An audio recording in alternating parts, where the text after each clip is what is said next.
The gunshot echoed across the valley like thunder. Victor Ashford stumbled backward, blood seeping between his fingers, staring at the woman he had once called his property. Clara lowered the pistol, her voice steady as stone. The next one will not miss. She had come to Arizona broken and afraid, a mail-order bride answering a letter written by a 4-year-old boy. This is her story. 3 days from now, she would stand before the entire town and declare that she belonged here, so. But right now, stepping off the train in Copper Springs, Arizona, Clara Whitmore had only one thought echoing through her mind. This was the last place on earth anyone would ever find her. She was wrong. The summer sun pressed down on the land like a punishment from heaven itself. Heat bent the air above the dirt tracks, creating shimmering waves that made everything beyond 20 feet look like a fever dream. Dust floated thick and still clinging to skin to clothes to every desperate breath Clara took as she stood on the wooden platform. Her dress had once been a soft cornflower blue. Now it was gray with coal smoke and 2 weeks of travel. The hem was frayed, her gloves were smudged with soot. Her boots were worn so thin she could feel every splinter in the wooden planks beneath her feet. But she stood straight, her chin lifted, her hand pressed against the letter tucked close to her heart. The train station was little more than a shack with a sign that had seen better decades. The wood creaked and groaned in the heat like an old man settling into his final rest. Around her, men crowded near the platform. Cowboys with sun-weathered faces, miners with coal dust permanently embedded in the lines of their skin, drifters with hungry eyes and hungrier intentions. They all turned to look at her. Clara felt their gazes like hands on her skin. Some curious, some predatory, all measuring. A pair of men near their freight crates looked her over slowly. One gave a rough laugh and nudged the other with his whiskey bottle. She heard what he muttered. Something about a mail-order bride walking into trouble she did not understand. Something worse after that. Words that would have made her flinch 6 months ago. She did not flinch now. She had learned not to. The only women nearby leaned against the saloon porch across the street. Tight corsets, painted faces, eyes that had seen too much and expected nothing good. One of them met Clara's gaze and held it for a moment. There was no mockery there. Only warning. Only pity. Then she turned away. Clara scanned the platform. She was looking for a man holding a sign. A hat tipped her way. Anyone who looked like they might be expecting a woman from Boston who had answered a letter promising a new life. No one stepped forward. The crowd began to disperse.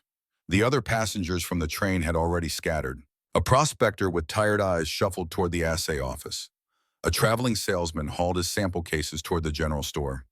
2 railroad workers headed for the saloon without a backward glance. Clara stood alone. The letter in her pocket felt heavier than it should. She had read it so many times the paper was soft as cloth. The words were burned into her memory.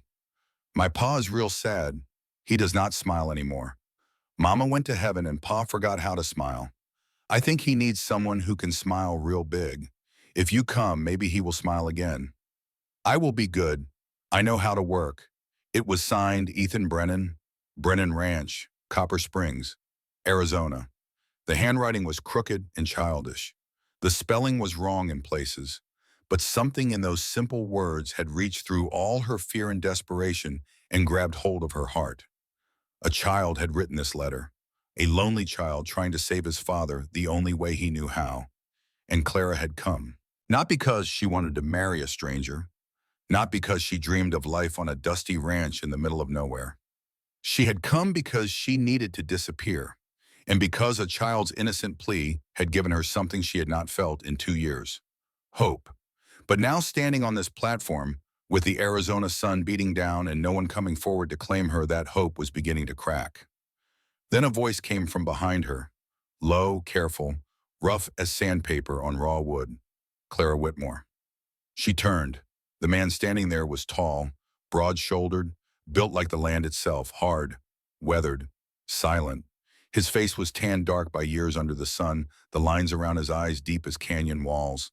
His coat was dusty, his boots were scuffed, his hat shaded eyes the color of storm clouds over mountains. He was not handsome in any traditional sense. His features were too rough for that, too carved by wind and work and something that looked very much like grief. But there was something about him that made Clara's breath catch. Something solid, something real. His gaze met hers and held there longer than polite. He was studying her, measuring her the same way the other men had, but different somehow. Not with hunger, with something closer to confusion. When he spoke again, his voice was flat as the desert horizon. I am Silas Brennan, and I need to make something clear. Clara waited. Her heart was pounding, but she kept her face still. I never sent for a mail-order bride. The words landed like stones dropped into still water, ripples spreading outward. Around them, Clara became aware of the crowd that had not dispersed after all. They had only pulled back, watching, waiting for the show. Whispers started immediately. Well now, the bride got herself rejected right at the station. Wonder what she did to deserve that. Probably damaged goods. Why else would a woman come all this way alone? Clara heard every word. She felt the blood rushing to her face. Shame and anger and fear all tangled together in her chest until she could barely breathe. But she did not crumble. She had crumbled before. She had let a man see her weakness, and he had used it to destroy her piece by piece. She would not make that mistake again. Slowly, deliberately, she reached into her pocket. She pulled out the letter. The paper was soft from handling the creases worn almost through. She did not wave it accusingly. She did not thrust it at him like a weapon. She simply held it up where he could see. Then she spoke, clear enough for everyone nearby to hear. You can send me back. The whispers stopped. I came here in good faith, based on a letter with your name signed at the bottom. If this was a mistake, I will leave. But I am not a fraud. I am not here to trick anyone, and I do not need anyone's pity. Silas Brennan stared at her. Something flickered in those storm-gray eyes. Surprise, maybe, or something deeper. Before he could respond, another voice cut through the tension, small and high, and trembling with emotion. Miss Clara. A boy stepped out from behind a wagon at the edge of the platform. He could not have been more than 4 years old. Golden curls stuck out beneath a crooked cap that was too big for his head. His boots were scuffed and dusty. His shirt was clean but mended in places. His cheeks were red from the heat and something else. Something that looked like desperate hope. He did not run to her. He walked, slowly, carefully, like a child approaching something precious that might break if he moved too fast. He walked until he stood in front of Clara. Then he turned and faced the crowd. His small body squared, his arms stiff at his sides, his chin lifted in an exact mirror of the man behind him. He looked like he was ready to fight the whole world if he had to. Miss Clara is my guest, he said. His voice shook but did not break. I invited her. Silas Brennan went completely still. Ethan, he said. His voice was barely above a whisper. I wrote the letter, the boy continued. He did not let his father interrupt. I wrote it because Pa is so sad all the time. He does not smile anymore. Not since Mama went away. I thought maybe if someone came who could smile real big, then Pa would remember how. Silence, complete and absolute silence. The men who had been snickering moments before were quiet now. The women on the saloon porch had stopped their whispering. Even the horses tied to the hitching post seemed to have stilled. Everyone was looking at the small boy who had just confessed to changing all their lives with a few crooked words on a piece of paper. Clara felt her throat tighten. She looked at Ethan, really looked at him, at the hope in his blue eyes, at the fear that she would be angry, at the love for his father that had driven him to do something this brave and this impossible. She knelt down until she was at his level. Ethan, she said softly, I am not angry. That letter was the most beautiful letter I have ever received. The boy's eyes went wide. Really, really. Behind them, Silas Brennan slowly lowered himself until he was kneeling too. His weathered face had cracked somehow. The hard lines around his mouth had softened. There was something in his expression that Clara could not quite name. Pain and pride and a grief so deep it had no bottom. He looked at his son for a long moment. Then he looked at Clara. When he stood again, he turned to face the crowd. His voice carried across the platform like thunder rolling over the mesa. My son chose her. I accept that choice. No one spoke. No one laughed. No one dared. In Copper Springs, when a man spoke like that, it meant something. It did not mean love. It did not mean welcome. But it meant she would not be thrown back on the next train like unwanted freight. For now, that was enough. The crowd began to disperse for real this time. The show was over. Or perhaps it was just beginning. Clara could feel the weight of their stares even as they walked away. She could hear the whispers starting up again, softer now, but no less sharp. She would be the talk of Copper Springs by nightfall, the mail-order bride who got rejected on the platform, the woman who was saved by a 4-year-old boy, the stranger who had somehow gotten herself tangled up with silent Silas Brennan. Let them talk. She had survived worse. Silas turned to her. His face was unreadable again. Whatever crack had appeared when he looked at his son had sealed itself back up. "There is a room above the saloon," he said. His voice was flat, businesslike. "It is not ideal for a woman alone, but it is the only place available right now. I will pay for it until we figure out what to do next." Clara nodded. She did not argue. She did not thank him effusively. She simply said, "I appreciate that." Something flickered in his eyes again. Surprise, maybe. He had expected her to protest, to demand better, to cry. She did none of those things. "Come on, then," he said. He turned and began walking toward the town proper without checking to see if she followed. Clara looked down at Ethan. The boy was still standing there, watching her with those wide blue eyes. She held out her hand. He took it. And together they followed Silas Brennan into Copper Springs. The room above the saloon was small and spare, a narrow bed with a thin mattress, a washstand with a chipped basin, a single window that looked out over the main street. The walls were thin enough that Clara could hear every note of the piano below, every burst of laughter, every clinking glass. It smelled of dust and old tobacco and something sweeter underneath. Perfume, maybe? The ghost of whoever had stayed here before. Silas handed her the key without ceremony. "Lock your door at night," he said. "Do not open it for anyone." He paused as if he wanted to say something more. Then he simply nodded and turned to go. "Wait," he stopped. Clara looked at him, at this man who had not asked for her, who did not want her, who was letting her stay anyway because his 4-year-old son had decided she belonged. "Thank you," she said. "I know this is not what you expected." Silas was quiet for a long moment. "No," he said finally, "it is not." Then he was gone. Clara stood in the middle of the small room and listened to his boots descending the stairs. She listened to the noise from the saloon below. She listened to the sound of her own heart beating in her chest. She should be terrified. She was alone in a strange town with no money, no prospects, and a man who had made it clear he did not want her here. Everything she had was riding on the whim of a child and the grudging tolerance of his father. But for the first time in months, she did not feel afraid. She felt something else entirely. Something that might have been hope, or might have been the beginning of hope, a small green shoot pushing up through cracked, dry earth. She took the letter from her pocket, unfolded it carefully, read those crooked words one more time. "My pa's real sad. I think he needs someone who can smile real big." She looked out the window at the town of Copper Springs, at the dusty streets and the wooden buildings and the mountains rising purple in the distance. At this place that was as different from Boston as the moon was from the earth. "I am here now," she whispered to no one. "I might as well try." That night, Clara could not sleep.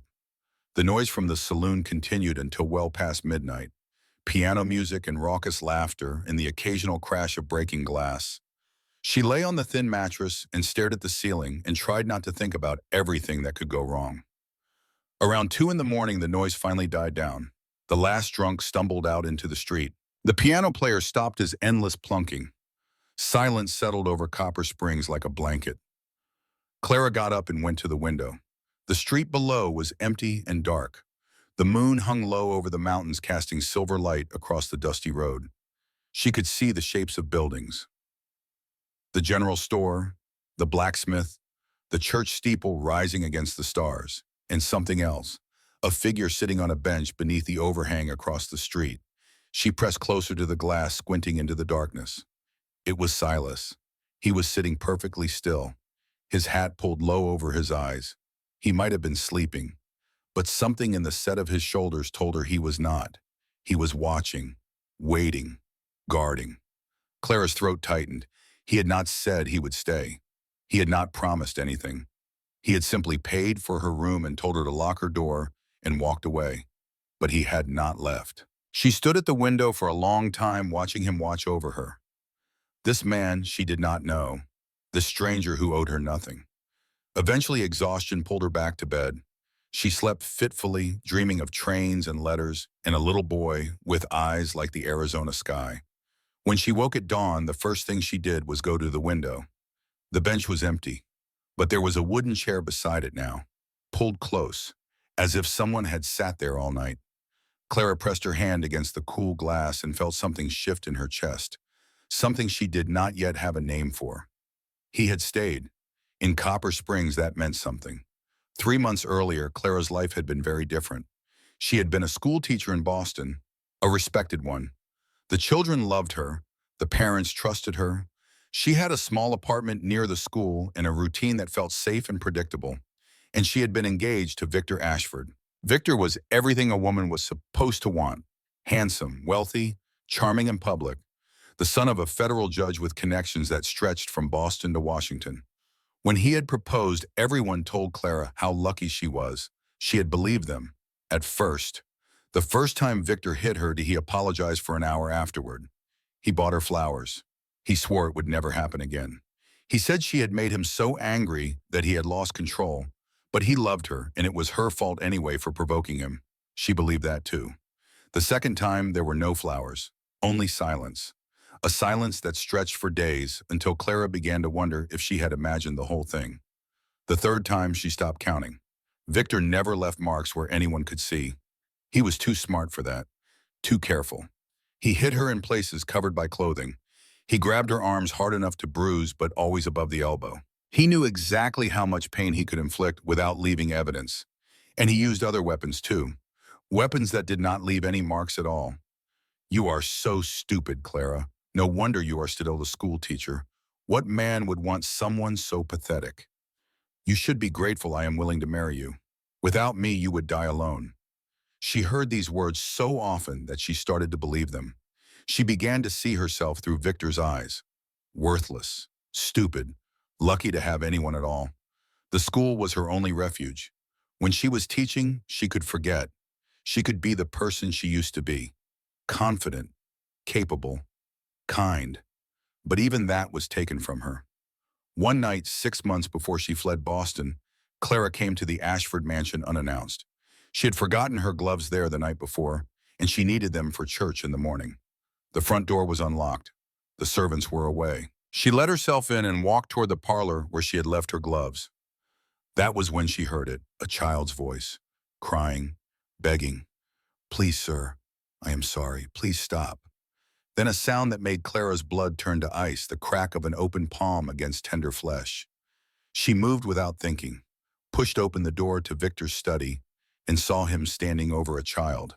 The girl could not have been more than 10, a servant's daughter perhaps, or a foundling taken in as cheap labor. Her dress was torn, her face was red and swollen from crying. Her arms were raised to protect her head from the blows raining down. Victor's face was twisted with rage. His hand was raised for another strike. When he saw Clara in the doorway, he froze. For a long moment, no one moved. No one spoke. The only sound was the child's quiet sobbing. Then Victor smiled. That charming, handsome smile that had fooled everyone. "Clara, darling, this is not what it looks like." But Clara had seen. She had seen everything, and something inside her that had been broken for 2 years suddenly snapped back into place. She went to the police. She reported what she had witnessed. She gave a statement. She demanded that someone investigate. What she did not understand was that Victor's father was a federal judge, that the Ashfords had connections in every corner of the city, that the police chief played cards with Victor every Saturday night. The investigation was closed within a week. No evidence found, no charges filed. The child disappeared. Clara never learned what happened to her, and then the destruction began. The school dismissed Clara for conduct unbecoming a teacher. No other school would hire her. Rumors spread through Boston's social circles that she was unstable, hysterical, possibly mad. Her landlord evicted her. Her friends stopped calling. Victor made sure everyone knew that despite her accusations, he was willing to forgive her, to take her back, to marry her anyway. Because she belongs to me, he told anyone who would listen. She always has. She always will. Clara understood then what she was dealing with. Victor did not love her. He did not even want her. She was simply a possession, a thing he owned, and he would destroy her utterly before he would let her go. She had two choices: stay and be crushed, marry Victor and spend the rest of her life being beaten in private while smiling in public. Watch herself disappear piece by piece until there was nothing left. Or run. She chose to run. The mail-order bride advertisements were her only option, a way to travel far and fast and start over where no one knew her name. She answered a dozen letters before she received Ethan's. When she read those simple words in that crooked handwriting, something broke open in her chest. This was not a man looking for a servant or a bed warmer. This was a child looking for hope. She could give him that. She could give them both that. And so she had come to Arizona, running from Victor Ashford, running towards something she could not yet name. The morning after her arrival, Clara woke to pale light filtering through the thin curtains. Her body ached from the uncomfortable bed. Her mind ached from too little sleep. But she forced herself to rise. She washed her face in the chip basin, brushed the worst tangles from her hair, put on her cleanest dress, which was not very clean at all. Then she opened the door. The wooden chair was still there, on the landing outside her room, close enough to touch. She reached out and pressed her palm against the seat. It was warm. Someone had been sitting there, recently, someone who had left before she woke. Clara stood there for a long moment, her hand on that warm wood, thinking about a man who stayed all night without being asked, who left before dawn so she would not feel obligated to thank him, who showed care through action when words seemed beyond him. She took a deep breath and walked down the stairs. The saloon was quiet in the morning light. A few men sat at the bar nursing coffee and whatever regrets they had earned the night before. They looked up when Clara appeared, but quickly looked away. News traveled fast in small towns. Everyone knew who she was by now, the mail-order bride who got rejected, the woman Silas Brennan was stuck with. Clara held her head high and walked out into the street. Copper Springs looked different in the daylight, smaller somehow, more tired. The buildings were weathered wood and peeling paint. The street was packed dirt that would turn to mud at the first rain. There was a general store, a blacksmith, a church, a bank that looked like it might blow over in a strong wind. And people. Everywhere she looked, people who stopped what they were doing to stare at her. Clara ignored them. She had somewhere to be. She walked to the edge of town where the proper buildings gave way to a sprawl of shacks and tents. This was the miners' camp, the poorest part of Copper Springs, home to the men who dug copper from the earth and the families who followed them into the dust. Children ran everywhere here, barefoot, dirty, too thin. They chased each other through the maze of makeshift shelters and stopped to stare at Clara with wide, curious eyes. She found what she was looking for at the edge of the camp. A ruined barn, 3 walls still standing. The roof collapsed in the middle. Weeds growing up through the cracked floor. It was perfect. A woman was tending a fire nearby, thin and worn and watching Clara with suspicious eyes. "Who are you?" the woman asked. "My name is Clara Whitmore.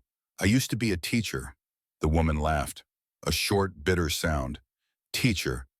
There is no school here. No one cares about our children." Clara looked at the ruined barn, then back at the woman. "There will be," she said, "starting now." The woman stared at her for a long moment. Then she shook her head and went back to her fire, muttering about crazy women from the east. Clara rolled up her sleeves and got to work. She swept the floor with a branch until her arms ached. She dragged wooden crates from a refuse pile and arranged them in rows. She found flat stones and used charcoal from an old fire pit to write letters across their surfaces. A, B, C, D. Simple things, building blocks, the foundation of everything. The first day, no children came to learn. They gathered at a distance and watched her with curious eyes, but none of them ventured closer. The second day was the same. On the third day, Clara brought out the piece of paper she had been saving, the letter from Ethan. She held it up and began to read aloud, her voice carrying across the dusty camp. "My pa is real sad. He does not smile anymore." A few children crept closer. "Mama went to heaven and Pa forgot how to smile." Closer still. "I think he needs someone who can smile real big." A little girl appeared at the edge of the ruined barn, 6 years old maybe, ragged dress, hair that had not seen a brush in weeks, eyes bright with curiosity. "What is that?" the girl asked. "It is a letter," Clara said. "Someone wrote it to ask for help." "What is wrote?" Clara smiled. "Come inside," she said. "I will show you." The girl's name was Lily. She was the daughter of Martha, the suspicious woman by the fire. She had never held a pencil in her life. She did not know the difference between letters and numbers. She thought books were something only rich people had. By the end of that first lesson, she could write her name. Word spread. By the end of the week, Claire had 20 students. Children who had never been inside a real school, who had never been taught anything beyond survival, who looked at her like she was some kind of miracle. She was not a miracle. She was just a woman with nothing left to lose. But for the first time since leaving Boston, she felt like herself again. News of the school and the ruined barn reached Silas Brennan on a Tuesday evening. He was mending a fence on the far side of his property when his foreman mentioned it in passing. That woman from the train, she has set up some kind of school in the miners' camp, teaching the children to read. Silas did not respond. He just kept hammering nails into wood, his face as unreadable as ever. But that night, after Ethan was asleep, he saddled his horse and rode to the edge of the miners' camp. He did not go in. He just sat there in the shadows watching. Clara was still in the ruined barn. Lantern light spilled through the gaps in the walls, casting long shadows across the dusty ground. Through those gaps, he could see her, kneeling beside a small boy, guiding his hand across a slate, her voice patient and encouraging. "That is it. You have got it. See, you wrote your name." The boy's face lit up like sunrise over the mountains. Silas watched for a long time. He watched Clara praise each child's small victories. He watched her wipe dirty faces with a clean cloth. He watched her share the last of her own food with a hungry little girl. She was not what he expected. He had expected a city woman, soft and helpless and full of complaints about the heat and the dust and the primitive conditions. He had expected someone who would demand to be sent home on the next train. Instead, he had gotten this: a woman who rolled up her sleeves and built something from nothing, who did not wait to be saved, who found her own way to matter. He thought about Elizabeth, his wife, dead 2 years now. She had been gentle and kind and utterly unsuited to this harsh land. She had tried so hard to love it here, tried so hard to be happy. But the loneliness had worn her down, and when complications took her during childbirth, she had slipped away like water through his fingers. He had not been there when she needed him most. He had been in the far pasture checking on the cattle during a storm. By the time he got back, she was gone. The scar on his hand throbbed. He had gotten it that night. Falling from his horse in his desperate race home, the rocks had sliced his palm open to the bone. He barely felt it. He felt it now, every time he looked at it. Clara was nothing like Elizabeth. Where Elizabeth had been soft, Clara was steel. Where Elizabeth had needed protection, Clara protected others.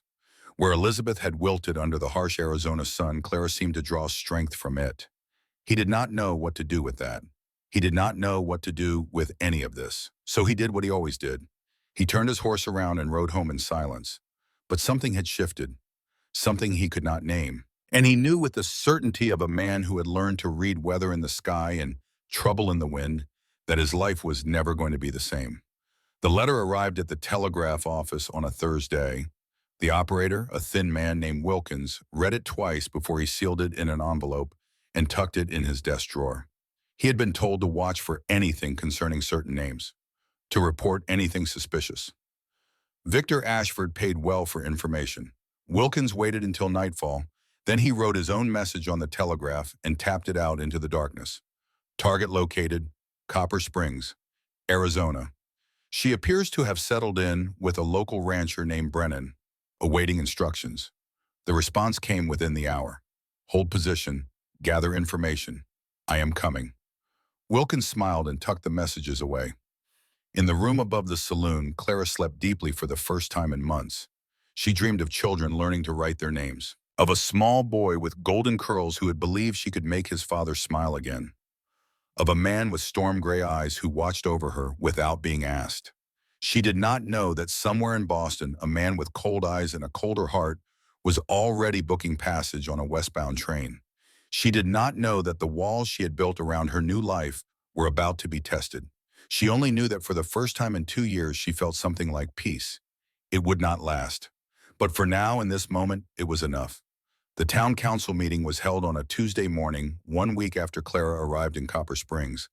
The courthouse was a single-room building with cracked windows and benches worn smooth by decades of waiting bodies. It smelled of dust and tobacco and the particular kind of sweat that comes from men who work under the Arizona sun. By 9 o'clock, every seat was filled. Those who could not find seats stood along the walls pressed shoulder to shoulder, fanning themselves against the heat. Clara sat alone at the front. Her hands gripped the edge of her chair so tightly that her knuckles had gone white. But her back was straight, her chin was lifted. She would not let them see her tremble. Behind her, she could feel the weight of dozens of eyes. Curious eyes, hostile eyes, a few that might have held something like sympathy. She did not turn to look. She kept her gaze fixed on the table at the front of the room where the council members were taking their seats. Harold Webb, the bank president, sat in the center. He was a thin man with a sour face and the kind of eyes that calculated everything in terms of profit and loss. The other council members flanked him. The owner of the general store, a cattle rancher with land stretching to the horizon, the minister who looked uncomfortable being there at all. Webb picked up the letter from the table. Ethan's letter. Clara recognized the soft worn paper even from a distance. This document, Webb said, his voice carrying easily through the crowded room, is what brought Miss Whitmore to our town. A letter written under the name of Silas Brennan, inviting her to come as a mail-order bride. He unfolded it slowly, making a show of smoothing the creases. Then he began to read aloud. My pa is real sad. He does not smile anymore. Mama went to heaven and Pa forgot how to smile. I think he needs someone who can smile real big. If you come, maybe he will smile again. A ripple of sound moved through the room. Some people laughed quietly, quickly stifled. Others shifted in their seats. A few women whispered behind their fans. Webb folded the letter again with precise movements. A woman summoned under false pretenses causes unrest in a community, he said. It raises questions of deception, of fraud. We must determine whether Miss Whitmore came here with honest intentions or whether she is attempting to take advantage of a grieving widower and his child. Clara felt the words like blows. She wanted to stand up and shout that she was the victim here, not the perpetrator, that she had come in good faith based on a letter she believed was genuine, that she had never asked Silas Brennan for anything except the chance to start over. But she knew how these things worked. She had learned in Boston that the truth mattered less than perception, that a woman alone was always suspect, that the powerful could shape reality to suit their purposes. So she sat still and waited. Outside the window, a small face appeared. Ethan stood on his toes, hands pressed to the glass. His breath fogged the corner of the pane as he watched. Clara did not turn, but she felt him there, a small presence radiating worry and hope in equal measure. The council called witnesses. The station master described Clara's arrival. The owner of the saloon confirmed she had been staying in one of his rooms. A woman from town testified that Clara had been seen walking to the miners' camp every day, doing heaven knows what with those people's children. Each word added another stone to the wall being built around Clara. Each testimony painted her as an outsider, an interloper, a problem to be solved. Then Harold Webb turned to face the room. We would like to hear from Mr. Brennan, he said, as the man whose name appears on this letter. Silas stood. He had been sitting in the corner apart from the crowd. His hat was in his hands, turning slowly between his fingers. His face was as unreadable as ever, carved from the same stone as the mountains on the horizon. He walked to the front of the room. His boots struck the wooden floor with slow, deliberate steps. He did not look at Clara. He did not look at anyone. He simply stopped at the table and placed his hand on the letter. This letter bears my name, he said. His voice was low, but it carried to every corner of the room. That means the responsibility is mine. Webb leaned forward. You admit to sending for this woman under false pretenses. Silas was quiet for a moment. When he spoke again, his words were careful, measured. I admit that a letter with my name went out. I admit that Miss Whitmore came here believing she was answering an honest invitation. She traveled thousands of miles in good faith. She deserves better than to be treated like a criminal for trusting that letter.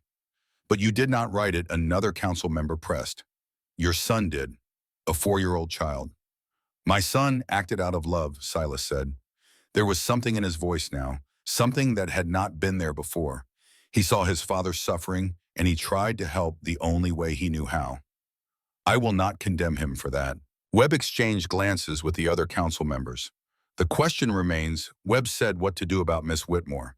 She came here expecting a husband. She has no resources, no family, no means of supporting herself. She cannot simply remain in limbo indefinitely. She can remain as long as she chooses. Every head in the room turned towards Silas. He stood straighter. His jaw was tight. His eyes met Webb's without flinching. Miss Whitmore came here because my name was on that letter. That makes her my responsibility. I will pay whatever fine the council sees fit. I will accept whatever penalty you decide is appropriate. But she stays. That is not negotiable. The room erupted in whispers. This was not what anyone had expected. Silas Brennan, the silent widower who had barely spoken to anyone in 2 years, was standing up in front of the whole town and claiming responsibility for a woman he had never asked for. Webb conferred with the other council members in low voices. Clara watched them, her heart pounding so hard she could feel it in her throat. She watched Silas standing there, solid as bedrock, refusing to back down. He was not doing this for love. She knew that. He barely knew her. But he was doing it anyway, taking on a burden he did not have to carry, accepting consequences he did not deserve. Why the council reached their decision? A fine of $200, Webb announced, and Mr. Brennan will be barred from participating in the cattle auctions for 6 months. A gasp went through the crowd. $200 was a fortune, and cattle season was about to begin. 6 months without being able to sell his herd could break a ranch. Clara turned to look at Silas. She expected to see anger, resentment, some sign that he blamed her for this disaster. Instead, she saw only acceptance. I agree to those terms, he said quietly. Webb nodded slowly. Then this matter is closed. Miss Whitmore may remain in Copper Springs, but she would do well to remember that she is here on sufferance, not by right. The meeting was adjourned. People filed out slowly, still whispering among themselves. Clara sat frozen in her chair, unable to move, unable to process what had just happened. Silas walked past her without a word. His boots echoed on the wooden floor as he headed for the door. She should thank him. She should say something, but her throat was tight and her eyes were stinging, and she did not trust her voice. Then a small hand slipped into hers. Ethan had come inside while she was not looking. He stood beside her chair, his blue eyes solemn. Pa is not angry at you, he said quietly. He is angry at himself. He thinks he should have known what I did. He thinks he should have protected you better. Clara looked down at the who had started all of this, the boy who had written a letter with his whole heart and changed 3 lives forever. Your father is a good man, she said. Ethan nodded seriously. I know. That is why I wanted you to come. After the trial, Clara did not return to her room above the saloon. She walked out of town past the last buildings, past the miners' camp, until she found a ridge overlooking the valley below. She sat down on a flat rock, still warm from the morning sun, and stared out at the endless Arizona sky. She had cost Silas Brennan $200 in 6 months of income. She had disrupted his life, damaged his reputation, and given the town gossips enough material to last for years. All because she had been desperate enough to answer a letter from a child. Maybe she should leave, find her way to another town, another territory, another chance to start over. She had done it before, she could do it again. But even as she thought it, she knew she would not go. Not because of Silas, not even because of Ethan, because of those children in the miners' camp, the ones who had never held a pencil before, the ones who were learning to write their names for the first time, the ones who looked at her like she was the first person who had ever believed they could be something more than what they were born to. She could not abandon them. Not now, not when she was finally doing something that mattered. Clara stood up and brushed the dust from her skirt. If she was going to stay, she would stay on her own terms. She would not be a burden. She would not be a charity case. She would find a way to earn her place in this town even if the town did not want her. She walked back toward the miners' camp. The school needed walls. It needed a roof. It needed books and slates and proper benches for the children to sit on. Clara could not provide any of those things, but she could provide something else. Hope. And sometimes hope was enough to build on. The children came every morning now, 23 of them, ranging in age from 5 to 12. They came with dirty faces and empty stomachs and eyes hungry for something they could not name. They came because Clara was there, because she treated them like they mattered, because she saw possibilities in them that no one else had ever bothered to look for. Lily was her star pupil. The little girl who had been first through the door had a mind like quicksilver, grasping concepts faster than Clara could teach them. Within 2 weeks, she was reading simple sentences. Within 3, she was helping the younger children with their letters. The ruined barn had been transformed. Clara had patched the worst holes in the walls with salvaged boards. She had dragged in more crates for seating. She had convinced the owner of the general store to donate a cracked chalkboard that he was going to throw away. It was not much, but it was a school, a real school. Word spread beyond the miners' camp. A few children from town began appearing at the edge of the property, watching with curious eyes. Clara invited them in. Some ran away, others stayed. By the end of the first month, her class had grown to 30 students. Martha, the suspicious woman who had laughed at Clara that first day, now brought her coffee each morning. Strong and bitter, the way the miners' wives made it. She never said thank you, but the coffee said it for her. Clara was so busy with the school that she barely noticed the other changes happening around her. She did not notice when Silas began riding past the miners' camp each evening, pausing at the ridge to watch the lantern light in the ruined barn. She did not notice when he started leaving small things at her door. A bundle of candles, a packet of pencils, a warm blanket when the nights turned cold. She did not notice the way his eyes followed her when she walked through town, or the way he found reasons to be wherever she happened to be. But other people noticed. The town noticed everything. Silas Brennan had not spoken more than a dozen words to anyone since his wife died. He had closed himself off, retreated into his work and his grief. The people of Copper Springs had long since given up trying to reach him. Now suddenly he was different. Not obviously different. He was still silent, still stoic, still carved from the same hard stone as the Arizona mountains. But there was something in his eyes that had not been there before, a spark of life where there had been only ashes. And everyone knew who had put it there. The gossip spread like wildfire through dry brush. Some said Clara had bewitched him. Some said she was after his land.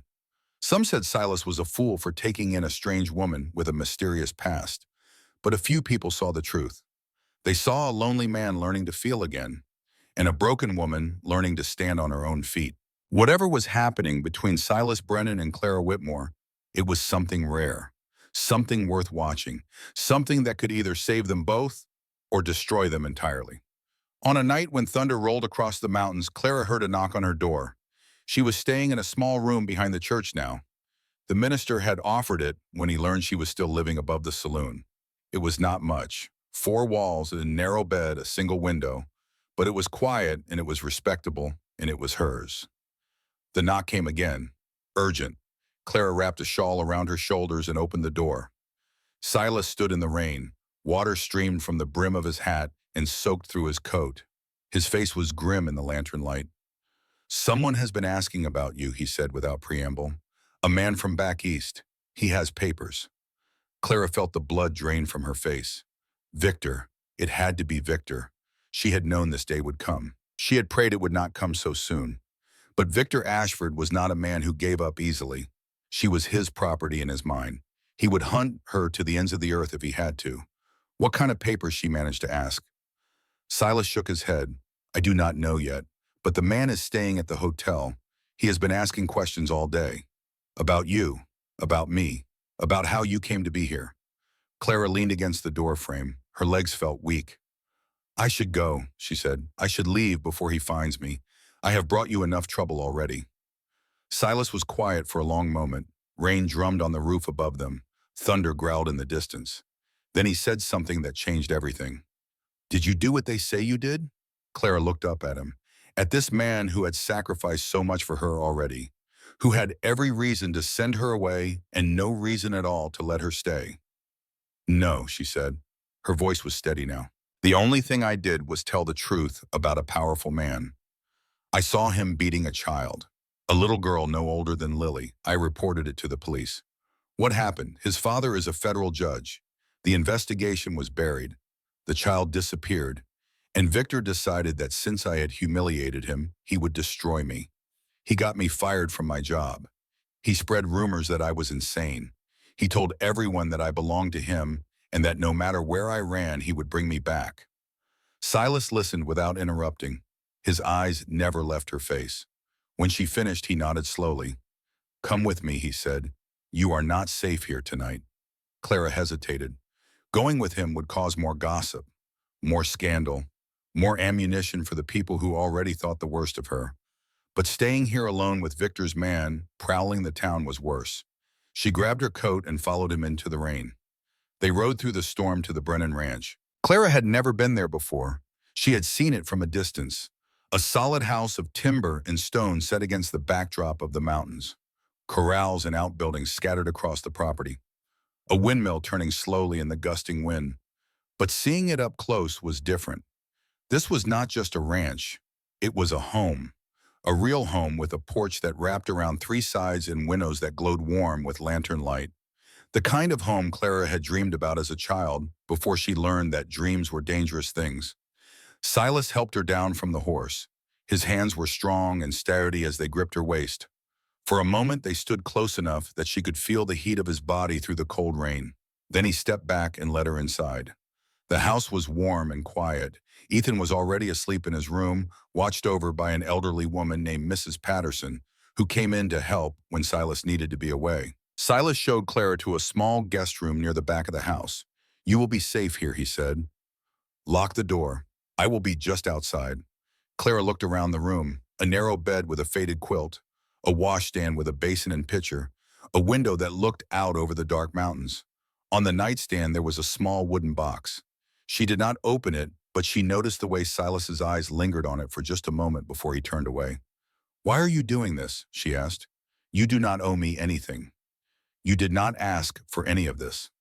Silas stopped at the door. He did not turn around. "My wife died giving birth to our son," he said quietly. "Before she passed, she made me promise something. She said, 'Do not let our boy grow up without love. Do not let grief turn you to stone.'" He was silent for a moment. "I broke that promise," he said. "For 2 years I let grief turn me to stone. I stopped feeling anything. I stopped being a father to my son. I just existed day after day waiting for something I could not name." He turned then. His gray eyes met hers. "Then you came, and my son started smiling again. And I started to remember what it felt like to care about something other than just surviving." Clara did not know what to say. "You did not save me," he continued, "and I am not saving you. But maybe we are both building something new. Something neither of us could build alone." He walked out and closed the door behind him. Clara stood in the middle of the small room, her heart pounding. She went to the window and looked out at the storm. Lightning flickered across the sky, illuminating the mountains in brief, brilliant flashes. She thought about Victor, somewhere out there hunting her. She thought about the children in her school depending on her. She thought about Ethan, who had written a letter with his whole heart. And she thought about Silas, who showed love through action because he had forgotten how to say the words. She was not safe. She might never be safe again. But for the first time in years, she was not alone. That had to count for something. The next morning, Clara woke to the smell of coffee and bacon. She dressed quickly and made her way to the kitchen. Silas was already there, standing at the stove with his back to her. Ethan sat at the table, swinging his legs and watching his father with bright eyes. When Clara appeared in the doorway, Ethan's face lit up. "Miss Clara, you are still here," she smiled at him. "I am still here." "Pa made breakfast," Ethan said proudly. "He never makes breakfast. Miss Patterson always does it. But today he said he wanted to do it himself." Clara looked at Silas. He was focused on the pan in front of him, not meeting her eyes. "I hope you are hungry," he said gruffly. "I may have made too much." They ate together at the scarred wooden table. Ethan chattered about everything and nothing. The horses, the chickens, a lizard he had found behind the barn. Clara listened and laughed and felt something ease in her chest that had been tight for longer than she could remember. After breakfast, Silas took her outside. The storm had passed in the night, leaving the world washed clean. The sky was brilliant blue. The mountains glowed purple and gold in the early light. Everything smelled of fawn and wet earth and possibility. Silas led her to a small creek that ran along the edge of the property. An ancient oak tree stood beside it, its branches spreading wide. On the trunk, carved deep into the bark, was a heart with 2 letters inside. S plus E. Silas stood looking at it for a long moment. I carved that on our wedding day, he said. Elizabeth loved this spot. She said it was the most peaceful place she had ever found. Clara did not speak. She sensed that he needed to say this, that he had been holding these words inside for too long. She was not made for this life, Silas continued. She was from Virginia, gentle, soft. She tried so hard to love it here. But the loneliness wore her down. And when she died, I blamed myself. I thought if I had been a better husband, if I had loved her better, she would have been strong enough to survive. He turned to look at Clara. I have not spoken about her to anyone since the funeral, not even to Ethan. It hurt too much. But you asked about my scar, and something in me wanted you to know. My scar, Clara said quietly. Silas nodded. You showed me yours. I suppose I wanted you to see mine. They stood there in the morning light, two wounded people who had somehow found each other in the middle of the Arizona wilderness. Then Silas reached into his pocket and pulled out something small. A ring. Simple silver, worn thin with age. This was Elizabeth's, he said. When she died, I put it away. I thought I would never look at it again. But last night after you went to sleep, I took it out.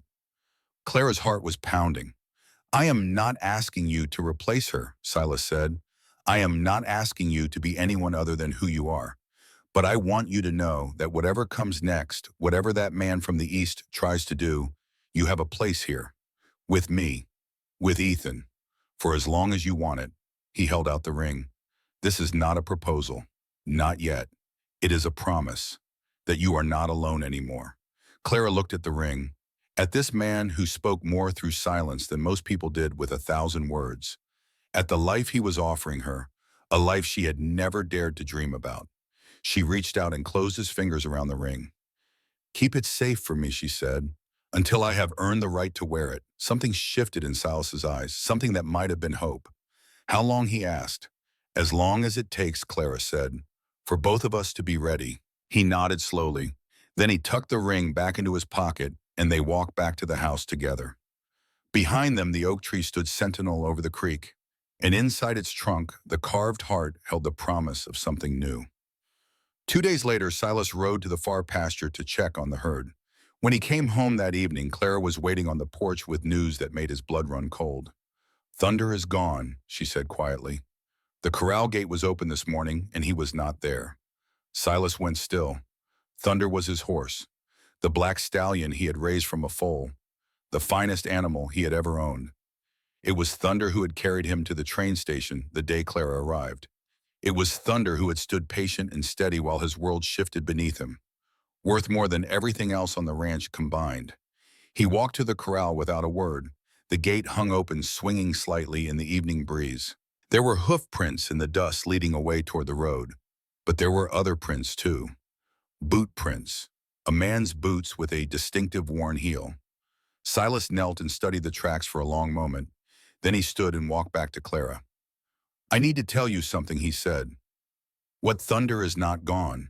I sold him. Clara stared at him. What do you mean you sold him? Silas's jaw was tight. The fine from the council, the 6 months without cattle sales, I did the calculations. There was no way to make it through the winter without selling something. Thunder was worth enough to cover the gap. Clara felt something twist in her chest. You sold your horse, she said slowly. Your prize horse. To pay for what I cost you. No, Silas shook his head. To pay for what my son's letter cost. This was never your fault, Clara. The debt was mine, and I paid it the only way I could. But Thunder was yours. You raised him from a foal. Silas was quiet for a moment. Then he said Elizabeth gave me Thunder as a wedding present. He was the last connection I had to her besides Ethan. For 2 years, I could not even look at him without thinking of her. He met her eyes. But some things are worth more than memories. My son's happiness, this ranch's survival, your safety. Those things matter more than a horse, no matter how much I loved him. Clara did not know what to say.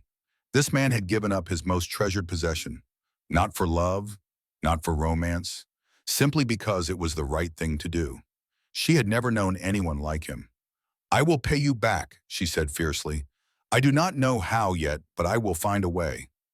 Silas almost smiled. It was just a flicker at the corner of his mouth, barely visible, but it was there. You already have, he said. You brought my son back to life. You reminded me that there are things worth caring about. That is worth more than any horse. He turned and walked toward the barn. Clara watched him go, her heart full of something she could not name. The days that followed were quiet, too quiet. Victor's man had stopped asking questions. He had stopped appearing in the saloon and the general store. He had simply vanished like a snake sliding back into the grass. Clara knew better than to think he was gone. She knew Victor. She knew how he operated. He was not the kind of man who gave up. He was the kind who waited, who planned, who struck when his prey felt safe. She was not safe. She would never be safe as long as Victor Ashford drew breath. But she could not spend her life hiding. So she went back to teaching, back to her children in the ruined barn, back to the work that had given her purpose when everything else had been taken away. The school was thriving now. 40 students came every day. Clara had divided them into groups based on age and ability. The older children helped teach the younger ones. Lily, her star pupil, was now reading at a level that would have impressed teachers in Boston. The town had started to notice. Not everyone approved, of course. Some people muttered that educating minors' children was a waste of time, that Clara was giving those people ideas above their station, that no good could come from teaching the poor to read. But others saw something different. They saw children who had been running wild now sitting still and learning. They saw families who had been dismissed as worthless now sending their sons and daughters to school with clean faces and combed hair. They saw hope where there had been only despair. Sheriff Jenkins stopped by one afternoon, his badge glinting in the sun. "You have done something remarkable here, Miss Whitmore," he said, looking around at the makeshift classroom. "I never thought I would see the day when Mick O'Brien's boy could write his own name." Clara smiled. Every child deserves the chance to learn. Jenkins nodded slowly. He was quiet for a moment, then said, "I have been watching you since you arrived. I know about the man from the East, the one asking questions." Clara's smile faded.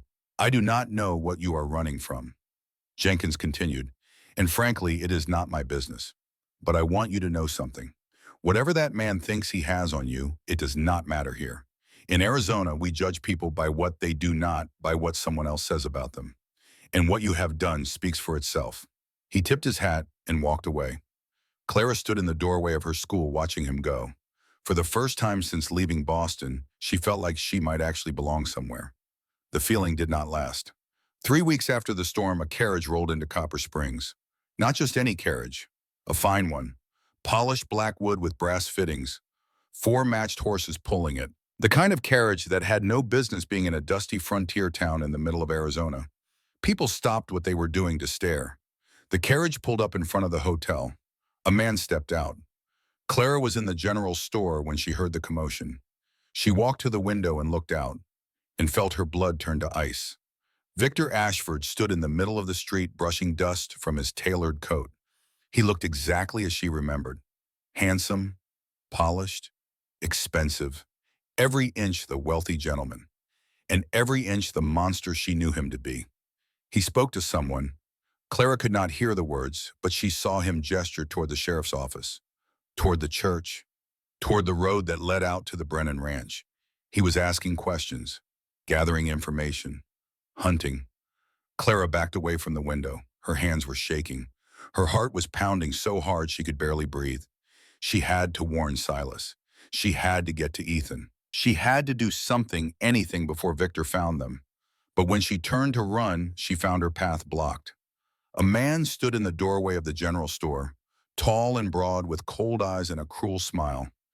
Harrison, Victor's personal enforcer, the man who did the dirty work that Victor's hands were too clean for. "Miss Whitmore," Harrison said pleasantly, "Mr. Ashford would very much like to speak with you." Clara looked around desperately. The store owner had retreated behind his counter, pretending not to see. The other customers had suddenly found reasons to be elsewhere. She was alone. "Tell Mr. Ashford," Clara said, her voice steadier than she felt, "that I have nothing to say to him." Harrison smiled. That was not a request. He stepped forward, reaching for her arm, and then a voice cut through the tension like a knife through silk. "I believe the lady said no." Silas Brennan stood in the doorway. He must have ridden straight from the ranch. Dust still clung to his boots and his coat. His face was grim and hard-carved from the same stone as the mountains on the horizon. His hand rested on the grip of the pistol at his hip. Harrison froze. He was a bully, but he was not a fool. He could see the look in Silas's eyes, the look of a man who had nothing left to lose and everything to protect. "This is none of your concern," Rancher Harrison said carefully. "The lady is with me," Silas replied. "That makes it my concern." For a long moment, the two men stared at each other. The air in the store felt thick enough to cut. Then Harrison smiled that cold smile again. "Very well," he said. "Mr. Ashford will be in touch." He tipped his hat mockingly and walked out. Clara let out a breath she had not realized she was holding. Silas crossed to her in two long strides. His hands cupped her face, tilting it up to look at her. "Are you hurt?" "No," she whispered. "No, I am fine." His eyes searched hers. Whatever he saw there made his jaw tighten. "It is time," he said. "Time for you to come home." Home. Such a simple word. Such an impossible word. "I am not your burden," Clara said. "You are my choice." Silas's voice was firm. "You have been my choice since the moment my son decided you belonged with us. I should have said it sooner. I should have done a lot of things sooner. But I am saying it now." He took her hand. "Come home, Clara. Let me stand with you against whatever comes next." She looked at this man who had shown her kindness when she expected none, who had sacrificed for her without being asked, who had opened his wounded heart just wide enough to let her in. She thought about Victor, circling like a vulture. She thought about Ethan waiting at the ranch with his hopeful blue eyes. She thought about the school and the children and the life she was building from nothing. And she made her choice. "Yes," she said, "take me home." That night, Clara stood in the doorway of the ranch house and watched the sunset behind the mountains. She was home, not because Silas had brought her here, not because she had nowhere else to go, because she had chosen this, chosen him, chosen Ethan, chosen this wild, harsh, beautiful land that demanded everything and gave nothing easily. Inside the house, Ethan was helping set the table for dinner. She could hear his voice chattering about his day, about the horses, about the letter he was learning to write to send to his grandmother in Virginia. Silas came to stand beside her. He did not speak. He did not need to. His presence said everything. "Victor will not stop," Clara said quietly. "He never stops. I know he has money, power, connections. He could destroy everything we have built. He could try." Clara turned to look at him. His profile was sharp against the fading light, strong, unyielding. "Why are you not afraid?" she asked. Silas was quiet for a moment. Then he said, "I spent 2 years being afraid. Afraid of feeling, afraid of living, afraid of loving anything that could be taken from me." He turned to face her. "I am done being afraid. Whatever Victor Ashford brings to our door, we will face it together. And whatever happens, at least I will know that I stood for something, that I protected the people I care about." Clara felt tears prick her eyes. "When did you start caring about me?" she whispered. Silas almost smiled, that slight flicker at the corner of his mouth. "The moment you stood on that platform and told the whole town that you would not beg for pity," he said. "I knew then that you were something rare, something worth fighting for." He reached out and tucked a strand of hair behind her ear. "I am not good with words, Clara. I never have been. But I need you to know something. Whatever comes next, whatever that man tries to do, you are not alone anymore. You have Ethan, you have this ranch, and you have me." He paused. "For as long as you want us." Clara looked at this man who had suffered so much and still found the strength to open his heart again. She rose on her toes and pressed a kiss to his cheek. "Forever," she said softly. "I want you forever." In the distance, thunder rolled across the mountains. A storm was coming. But for the first time in her life, Clara was ready to face it. She was home. She was loved. She was not alone. And that made all the difference. Victor Ashford did not wait long to make his move. 3 days after his arrival in Copper Springs, he requested a formal meeting with the town council. He came dressed in his finest suit, his hair pomaded, his boots polished to a mirror shine. He brought documents. He brought witnesses. He brought the full weight of his family's influence, wrapped in expensive paper and sealed with red wax. The courthouse was packed again. Standing room only. Everyone in town wanted to see what the wealthy stranger from Boston had to say about the school teacher who had captured their attention. Clara sat in the front row. Silas sat beside her, his hand resting on her knee beneath the folds of her skirt. A small gesture. A private one. but it anchored her when she felt like she might float away on a tide of fear. Victor stood at the front of the room, every inch the aggrieved gentleman. Ladies and gentlemen of Copper Springs, he began, his voice smooth as honey poured over broken glass. I come before you today, not as an accuser, but as a concerned citizen, a man who has traveled thousands of miles to right a terrible wrong. He paused for effect. Clara Whitmore is my fiancée. She fled our home in Boston 6 months ago, taking with her certain valuables belonging to my family. I have come to bring her back where she belongs. Murmurs rippled through the crowd. Victor placed his documents on the table. Betrothal papers. A bill of sale for jewelry that Clara had never seen. A sworn statement from a Boston physician claiming that Clara suffered from hysteria and delusions. All lies, all carefully constructed, all bearing the seal of Judge Ashford's court. This woman, Victor continued, gesturing toward a, Clara is not well. She requires care and supervision that only I can provide. I ask this counsel to release her into my custody so that I may return her to Boston for proper treatment. Clara felt Silas tense beside her. She stood. The room fell silent. May I speak? She asked quietly. Harold Webb looked uncomfortable, but he nodded. Clara walked to the front of the room. She did not look at Victor. She looked at the faces of the people who had watched her build a school from nothing, who had seen her teach their children to read, who knew her not by reputation, but by action. Everything this man has said is a lie, she said clearly. I am not his fiancée. I broke our engagement 2 years ago when I witnessed him beating a child in his household. I reported what I saw to the police. His father, the judge, buried the investigation. The child disappeared, gasped from the crowd. Victor's face twisted with barely controlled rage. She is delusional, he said sharply. This is exactly what I warned you about. She invents stories. She sees things that are not there. Clara continued as if he had not spoken. He destroyed my career. He spread lies about me. He made it impossible for me to find work or shelter in Boston. I came to Arizona to escape him, to start a new life. And I have built that life here with my own hands. I have harmed no one. I have taken nothing that was not mine. She turned to face Victor directly. You do not own me, you never did, and you never will. Victor's mask slipped. For just a moment, Clara saw the monster beneath the gentleman's facade, the cold, calculating cruelty that he hid so well from the world. Then he smiled, that charming, handsome smile that had fooled everyone. This is exactly the kind of hysteria I mentioned, he said smoothly. She cannot help herself. She truly believes these fantasies. He turned to the counsel. I have a court order from the Federal District of Massachusetts, signed by Judge Ashford, authorizing me to take Miss Whitmore into custody for her own protection. I trust you will honor the authority of the federal courts. Webb looked at the document. His face was troubled. This appears to be an order, he said slowly. Clara felt her heart sink. Then the door opened. A man walked in, middle-aged, weather-worn, with sharp eyes that missed nothing. He wore a badge on his chest that gleamed in the sunlight streaming through the windows. I am Samuel Gray, he said, federal investigator. I have been sent to look into certain allegations regarding this matter. Victor's smile faltered. What allegations? He demanded. Gray walked to the front of the room with unhurried steps.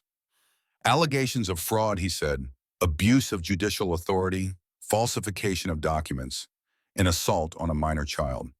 He placed his own set of papers on the table. I have been investigating Victor Ashford for 3 months, he continued. The investigation began in Boston after Miss Whitmore's original complaint was quietly reopened by honest officers who disagreed with how it was handled. It seems the child she tried to protect did not disappear after all. She was hidden by sympathetic servants, and she has given a sworn statement detailing exactly what Mr. Ashford did to her. The room erupted. Victor's face went pale. This is outrageous, he sputtered. This is a conspiracy. My father will hear about this. Your father, Gray said calmly, has already heard about it. He resigned from the bench this morning just ahead of impeachment proceedings. It seems you are not the only skeleton in the Ashford family closet, Mr. Ashford. Victor looked around the room, at the faces that had been neutral moments before now turned hostile, at the sheriff moving to block the door, at Clara standing tall and unafraid. For the first time in his life, Victor Ashford had nowhere to run. "This is not over," he hissed at Clara. "You will regret this." Gray nodded to the sheriff. "Mr. Ashford, you are under arrest for assault, fraud, and obstruction of justice. You will be transported to Tucson to await trial." Two deputies moved forward and took Victor by the arms. He struggled. He cursed. He made threats that echoed off the courthouse walls. But it did not matter. As they dragged him toward the door, Clara finally allowed herself to breathe. It was over, or so she thought. Victor escaped that night. No one knew exactly how it happened. The deputies were found unconscious in an alley behind the jail. The cell door was standing open. Victor and two of his men had vanished into the darkness. Sheriff Jenkins rode out to the Brennan Ranch at dawn to deliver the news. Clara stood on the porch listening to his words, feeling the fragile peace she had built crumbling around her. "He will come for me," she said quietly. "He will never stop." Jenkins nodded grimly. "I have sent word to the territorial marshal. There will be men searching for him, but until he is caught, you need to be careful." After the sheriff left, Silas found Clara in the kitchen. She was standing at the window staring out at the mountains, her hands wrapped around a cup of coffee that had long since gone cold. He did not speak. He simply stood beside her, a solid presence in the uncertain morning light. "I should leave," Clara said finally. "If I go, he will follow me. You and Ethan will be safe." "No," Clara turned to look at him. Silas's face was hard, determined. "You are not running anymore," he said. "We face this together, whatever comes. He could kill you. He could kill Ethan. He could try." Silas's voice was flat as the desert horizon. "But I have faced worse than a pampered rich man with a grudge, and I will not let fear drive the people I love away from their home. The people you love." Silas met her eyes. In their gray depths, she saw something she had not seen before. Something unguarded, vulnerable. "I love you, Clara. I have loved you since the moment you stood on that platform and refused to break. I should have said it sooner. I should have said a lot of things sooner. But I am saying it now." He took her hands in his. "Stay. Fight. Let me stand beside you." Clara looked at this man who had lost so much and still found the courage to love again. And she made her choice. "Yes," she whispered. "Yes." The days that followed were tense. Silas posted guards around the ranch. Every afternoon, he took Clara behind the barn and taught her how to shoot. She was a quick learner. By the third day, she could hit a tin can at 30 paces. By the fifth, she could do it without flinching at the sound. He kept Ethan close, never letting the boy out of his sight. Clara continued teaching at her school, but she carried a pistol now hidden in the folds of her skirt. The children did not know. Their parents did. No one objected. The town of Copper Springs had closed ranks around her. It happened slowly, quietly, without fanfare or announcement. The miners' wives started taking turns walking Clara to and from the school. The shopkeepers kept their eyes open for strangers. The ranchers made sure someone was always watching the roads. These were not people who had welcomed Clara when she arrived. Many of them had whispered about her, judged her, wished she would leave. But she had earned their respect, not through words, through action, through building a school where there was none, through teaching their children when no one else cared. And now, when she needed them, they stood with her. On the fifth night after Victor's escape, Clara could not sleep. She lay in the darkness of her room at the ranch house, listening to the wind moving through the cottonwood trees outside. Every creak of the old house made her heart jump. Every shadow seemed to hide a threat. Finally, she gave up on sleep and went to the window. The moon was full, casting silver light across the yard. She could see the corral, the barn, the windmill turning slowly in the breeze. And something else, a figure moving in the shadows near the barn. Clara's blood went cold. She grabbed the pistol from her nightstand and moved silently to the door. Her bare feet made no sound on the wooden floor as she crept down the hallway. Silas's door was open. His bed was empty. Her heart hammered in her chest. She continued to the front door and eased it open. The night air was cool on her skin. The smell of sage and dust filled her nostrils. She could hear the horses shifting nervously in the corral, and voices, low and angry, coming from behind the barn. Clara moved closer, keeping to the shadows. She peered around the corner. Silas stood facing three men. Victor was in the center, a pistol in his hand. Harrison and another man flanked him. "You should have stayed out of this, rancher," Victor was saying. "This was between me And Clara, you made it personal. Silas did not move. His hands were at his sides. Empty. She will be my wife, he said quietly. That makes it personal. Clara's breath caught. Wife. He had called her his wife. Victor laughed, a cold, cruel sound. Your wife, how touching. A mail-order bride who answered a letter written by a child. What a foundation for a marriage. He raised his pistol. Step aside, Brennan. I am taking what belongs to me. You can either let me pass, or you can die here in the dirt like the frontier trash you are. Silas did not step aside. She does not belong to you, he said. She never did. She belongs to herself, and she has chosen to stand with me. Victor's face twisted with rage. Then you can die together. He pulled back the hammer of his pistol. Clara stepped out of the shadows. Stop! Victor spun toward her. His eyes went wide. Clara stood in the moonlight, the pistol in her hands aimed directly at his chest. Put down the gun, Victor, she said. Her voice was steady, calm. The voice of a woman who had finally stopped running. Victor laughed again, but there was uncertainty in it now. You will not shoot me, Clara. You do not have it in you. You are right, Clara said. I do not want to kill you, but I will if I have to, because I am done being afraid. I am done letting you control my life. I am done being the victim. She took a step closer. You took everything from me once.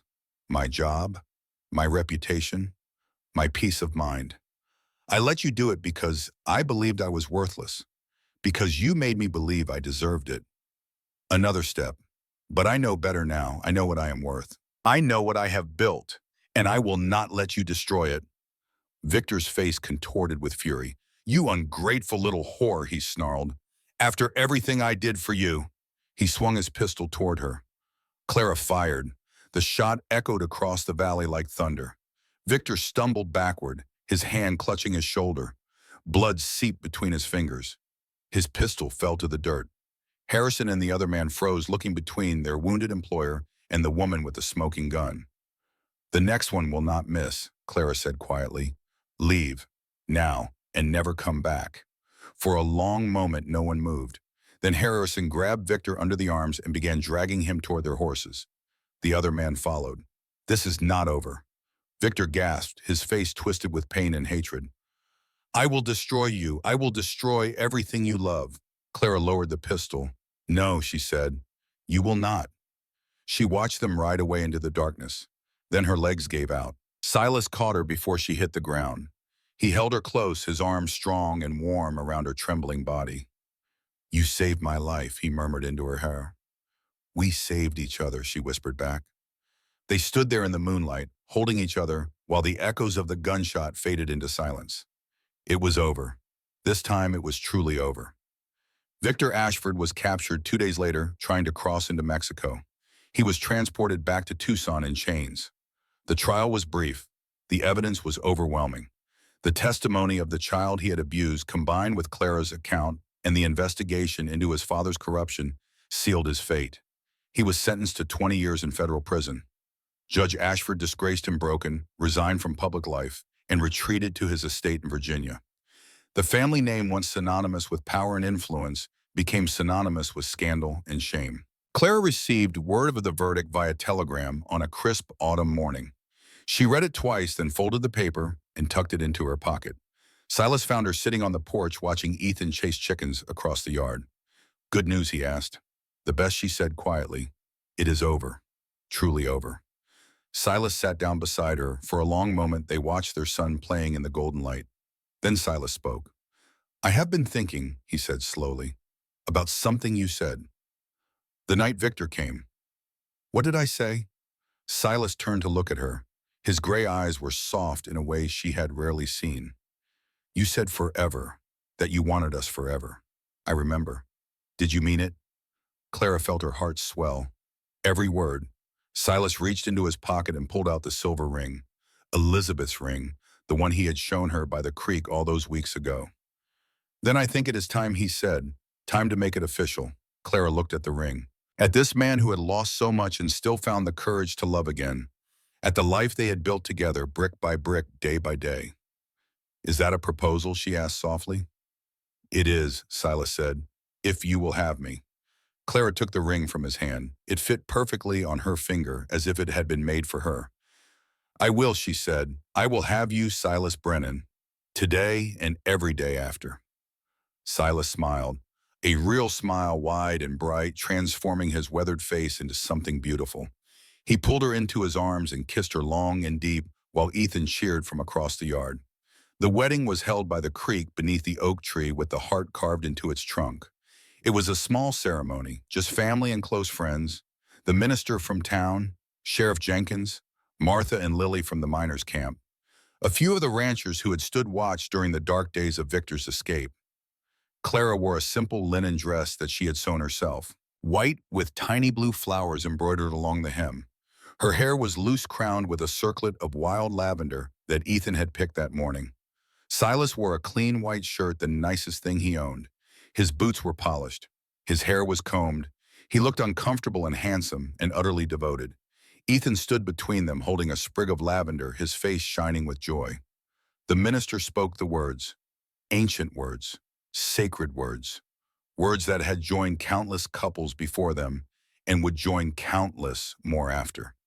Do you, Silas Brennan, take this woman to be your lawfully wedded wife, to have and to hold in sickness and in health for richer or poorer, until death do you part? I do. Do you, Clara Whitmore, take this man to be your lawfully wedded husband, to have and to hold in sickness and in health for richer or poorer, until death do you part? Clara looked at Silas, at the man who had shown her what love could be, not possession, not control, but partnership, support, the choice to stand together day after day through whatever storms might come. I do. Then by the power vested in me by the territory of Arizona, I pronounce you husband and wife. You may kiss the bride. Silas cupped her face in his rough hands and kissed her gently, reverently, as if she were something precious beyond measure. Ethan threw his arms around both of them. Pa and Mama, he shouted. Now we are a real family. We always were, Clara whispered, hugging him tight. From the moment you wrote that letter. The sun set behind the mountains as they walked back to the house together. A family, whole at last. 1 year later, the Brennan Ranch had transformed. The house had a fresh coat of paint. The barn had been expanded. A new corral held horses that Silas had bred from the finest stock in the territory. Behind the house, a garden flourished with vegetables and flowers. Lavender grew in purple waves along the fence, filling the air with sweet fragrance. Chickens scratched in the yard. A fat orange cat dozed on the porch. The school in the miners' camp had been replaced by a proper building constructed by the town with funds raised from families across Copper Springs. It had real walls and a real roof and real desks for the children to sit at. A sign above the door read Whitmore School in letters that Ethan had helped paint. Clara still taught there every morning, but now she had help. 2 young women from town who had been her first students had become her assistants. The school had grown to serve 80 children, from the poorest miner's daughter to the richest rancher's son. Education, Clara always said, does not care about the size of your father's wallet. It only cares about the size of your dreams. On a warm summer evening, Clara sat on the porch with Silas, watching the sun sink toward the mountains. Ethan was playing in the yard, chasing fireflies with the pure joy of a child who had never known anything but love. Clara's hand rested on her belly, which had begun to swell with the promise of new life. Happy, Silas asked quietly. Clara leaned her head against his shoulder. More than I ever thought possible. She thought about the journey that had brought her here. The fear, the pain, the desperate flight across a continent, the letter from a lonely child that had changed everything. She thought about who she had been when she stepped off that train. Broken, afraid, certain that she would never be safe, never be loved, never belong anywhere. She thought about who she was now, a wife, a mother, a teacher, a woman who had built something meaningful from the ruins of her old life. Silas, she said softly. Yes, do you still have the letter, the one Ethan wrote? Silas smiled. Of course. Can I see it? He reached into his pocket and pulled out a folded piece of paper. Soft with handling, creased in 100 places.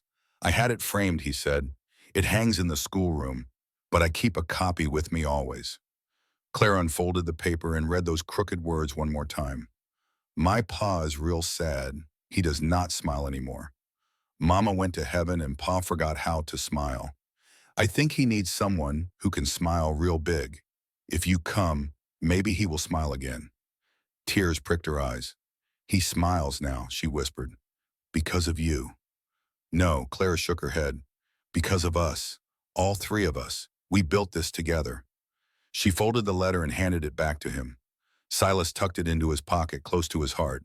Ethan came running up, fireflies blinking in his cupped hands. Look, Mama. Look what a god, Clara knelt down to see. The tiny lights flickered against his palms like living stars. They are beautiful, she said. Can we keep them? Clara shook her head gently. Some things are not meant to be kept, sweetheart. Some things are meant to be set free. Ethan thought about this for a moment. Then he opened his hands and watched the fireflies drift away into the gathering darkness. Goodbye, he called after them. Thank you for letting me hold you. Clara felt fresh tears streaming down her cheeks. She gathered her son into her arms and held him close, breathing in the smell of sunshine and dust and childhood. I love you, she whispered. I love you too, Mama. Ethan pulled back and looked at her with those bright blue eyes. Are you crying? Happy tears, Clara said. Only happy tears. Silas's hand settled on her shoulder, warm and strong. Time to go inside, he said softly. Getting dark. Clara stood one hand in Ethan's, the other intertwined with Silas's. Together they walked into the house. The door closed behind them, shutting out the night. Inside, the lamps were lit. The fire crackled in the hearth. The smell of dinner drifted from the kitchen.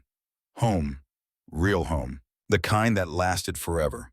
Clara looked around at the life she had built, at the man she loved, at the child who had brought them together, at the new life growing inside her. She had not been saved. She had been chosen, and she had chosen back. That made all the difference. In the schoolroom at the Brennan Ranch, a framed letter hung on the wall above the fireplace. The paper was old now, soft with age, the ink fading in places, but the words were still legible, still powerful, still a testament to the simple faith of a child who had believed that love could heal anything. My pa is real sad. He does not smile anymore. Mama went to heaven and Pa forgot how to smile. I think he needs someone who can smile real big. If you come, maybe he will smile again. I will be good. I know how to work. Ethan Brennan. Beneath the letter, in an adult's careful handwriting, someone had added a postscript. And she came. And she stayed. And we all learned to smile again. Years later, when people asked Clara about her life, she would tell them about the letter. She would tell them about a lonely boy who loved his father so much that he wrote to a stranger for help. She would tell them about a broken woman who had lost everything and found something better. She would tell them about a silent man who showed love through action when words failed him. She would tell them about a town that had judged her and then embraced her. She would tell them about a monster who had tried to destroy her and failed. And she would tell them about the family she had built. Not from blood, from choice, from love, from the simple, stubborn belief that everyone deserved a second chance. The girl who was called worthless, she would say, became a woman who showed hundreds of children their worth. The man who forgot how to feel learned to love again. And the boy who wrote a letter changed all their lives forever. That is the power of hope. That is the power of choice. That is the power of love. As the years passed, the Brennan family grew. A daughter was born that first winter. Sarah, they named her after Silas's mother. She had her father's gray eyes and her mother's stubborn chin. 2 years later, a son arrived. Thomas, called Tommy, who looked so much like Ethan that people often mistook them for twins despite the age difference. The ranch prospered. The school flourished. The town of Copper Springs grew from a dusty frontier outpost into a thriving community. And at the center of it all was the family that had been built from a letter, a leap of faith, and the courage to start again. Clara lived to see her children grow up, Mary have children of their own. She lived to see her students become teachers, doctors, lawyers, leaders. She lived to see the world change in ways she never could have imagined. But some things never changed. Every evening when the sun set behind the mountains, she would sit on the porch with Silas and watch the light fade from gold to purple to deep velvet blue. And every evening she would think about that day on the train platform. The fear, the uncertainty, the moment when a small boy had stepped forward and changed everything. She had come to Arizona looking for escape. She had found something infinitely better. She had found home. On the last page of Clara's journal, written many years later, in a hand that trembled with age but remained clear and strong, were these words. They say that home is where the heart is. But I have learned that home is something you build, brick by brick, day by day, choice by choice. It is not given. It is earned. It is not found. It is made. And once you have made it, once you have earned it, once you have chosen it with your whole heart, nothing and no one can take it away. I was lost when I came to Arizona, lost and broken and afraid. But a boy with a letter showed me the way. A man with a wounded heart showed me that love is possible even after loss. A town full of strangers showed me that community is built through action, not words. And I showed myself that I was stronger than I ever knew. This is my story. This is our story. And it has the only ending that matters. We lived, we loved, we chose each other again and again through every storm and every sunrise. And we were happy. The end.